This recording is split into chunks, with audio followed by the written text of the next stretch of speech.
Good morning, students. Today we are going to discuss about the cancer. Okay.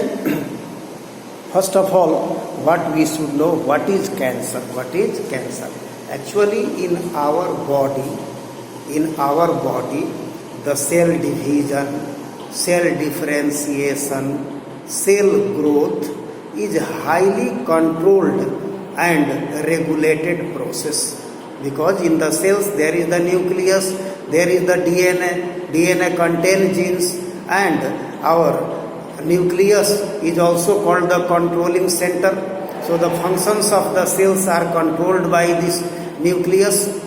Actually, DNA that contain the genes which are responsible to control the process of cell division. So in the normal cells, the process of cell division and differentiation is highly controlled and regulated process. Okay. So due to this controlled and regulated process, the number of cells in a tissue or in organ in an adult person is almost same,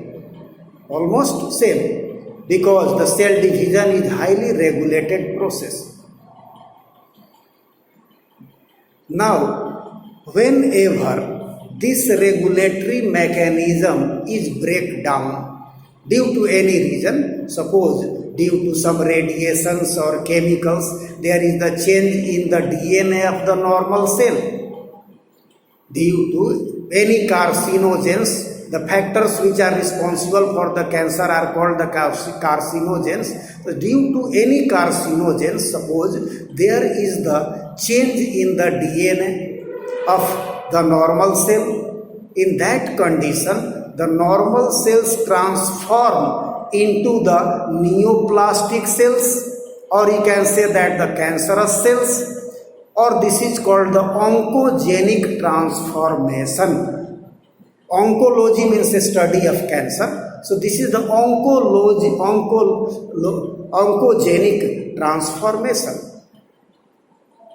And when there is the transformation of normal cells in the cancerous cells into cancerous cells, then the cancer cell or neoplastic cells divide rapidly in uncontrolled manner, and this uncontrolled division is actually called the cancer, and the cells divide in uncontrolled manner and it forms the masses of undifferentiated cells, and that masses of undifferentiated cells are also called the tumor. So this is the cancer condition.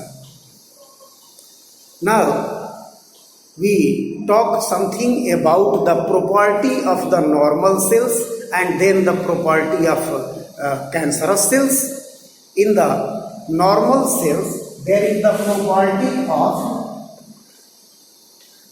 contact inhibition. So this property found in the normal cells, contact inhibition, means when the normal cells comes in the contact of other cells, so other cells inhibit the unlimited or uncontrolled growth of the cells. This is called the contact inhibition. So contact inhibition is the property of normal cells, means the other cells, when a cell comes in the contact of any other cell, the other cell check the growth, check the uncontrolled division. While when a normal cell transforms into a oncogenic cell, this property is lost, means the cancerous cells or neoplastic cells or oncogenic cells loses the property of contact inhibition, and due to this loss of this property, they continue to growth in uncontrolled way, unlimited growth, that leads to the cancer. Likewise, in the normal cells, there is the property of adherence property, while when a normal cell transforms into a cancerous cells, the cancerous cells loses the property of adherence.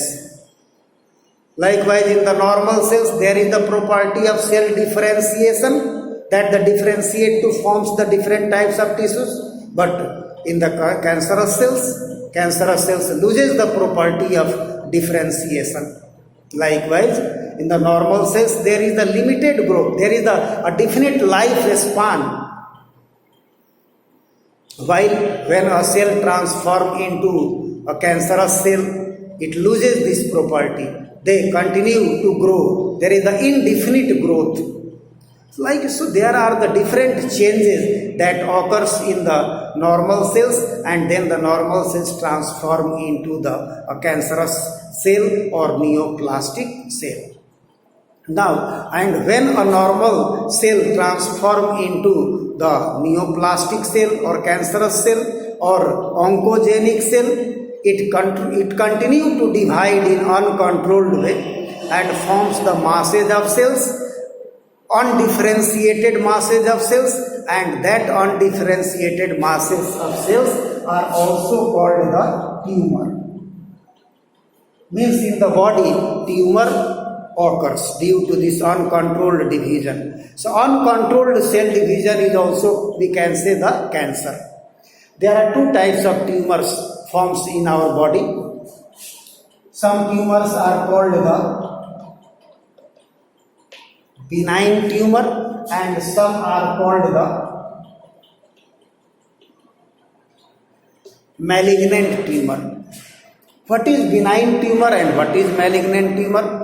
So benign tumor is the mild type of tumor. We can also say that it is the non-cancerous tumor, because in the benign tumor, suppose this is the masses of undifferentiated cells, and when these cells, when encapsulated by the connective tissue, this is the encapsulated by the connective tissue, in that condition, this tumor remain confined at its original position, original location.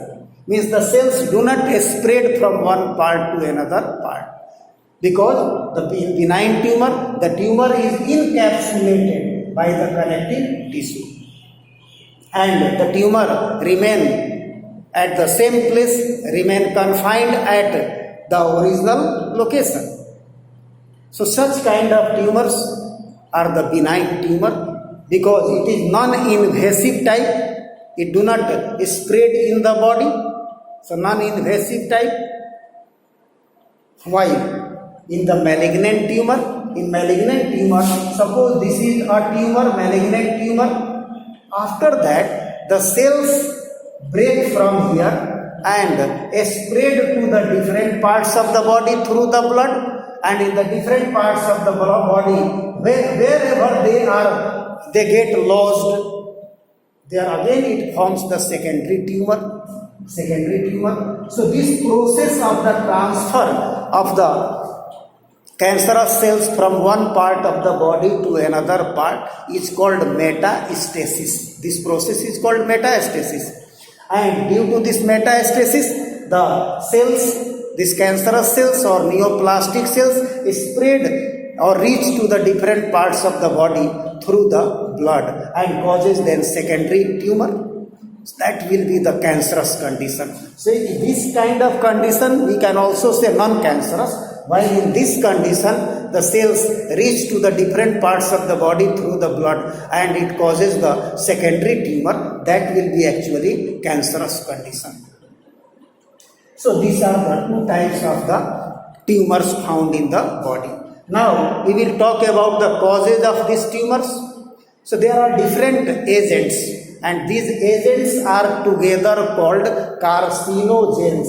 The agents are together called carcinogens. So there are the different types of carcinogens. Some are the physical carcinogens, some chemical, some biological. For example, some are ionizing radiations like the X-rays, gamma rays. non-ionizing radiation like ultraviolet rays. So these are the different rays, different radiation, they may cause the cancer. They may penetrate the cells and damage the DNA. It causes the mutation in the DNA, and in that condition a normal cell may change into the cancerous cell or neoplastic cell. So these are the carcinogens, X-rays, gamma rays, ultraviolet rays. These are non-ionizing radiation. These are the ionizing radiation. This is the non-ionizing radiation. So different types of radiations may cause the cancer. Likewise, different chemicals. For example, many chemicals found in the smoke, cigarette smoke, in tobacco, they may also cause the cancer like lung cancer, throat cancer, oral cancer, etc. Likewise, biological agents, there are some oncogenic viruses, they may also cause the cancer.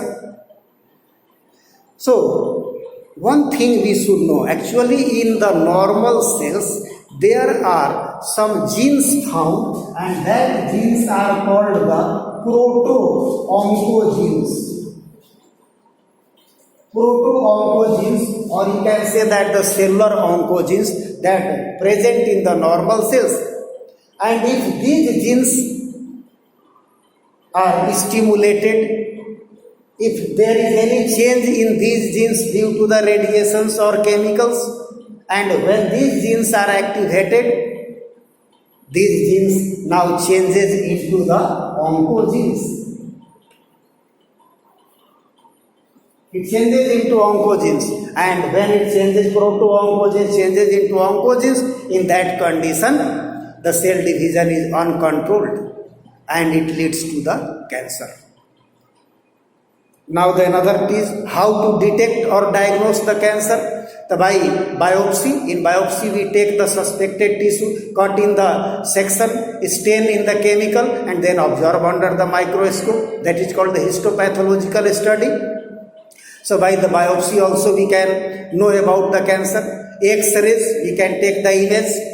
MRI, magnetic resonance imaging, in the strong magnetic field, the use of radio waves or the non-ionizing radiations, we can study about any kind of change in the cells.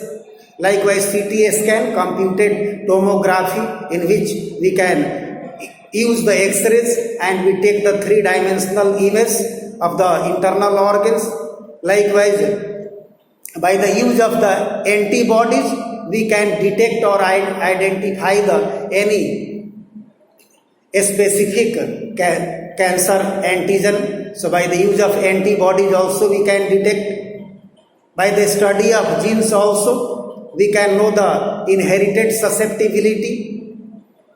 So there are different ways by which we can detect or diagnose the cancer. And now what are the treatments? There are different types of treatments like surgery, radiotherapy. In radiotherapy we use the radiations, and by the radiations we can destroy the cancerous cells. Chemotherapy, we can use the different drugs. Likewise, in immunotherapy, we can activate our immune system by the use of biological response modifier like alpha interferon. And when the immune system activated, our immune system may attack the tumor cells or cancerous cell. So these are the different ways by which we can treat the cancer, but the early detection is very essential for the successful treatment. Thank you.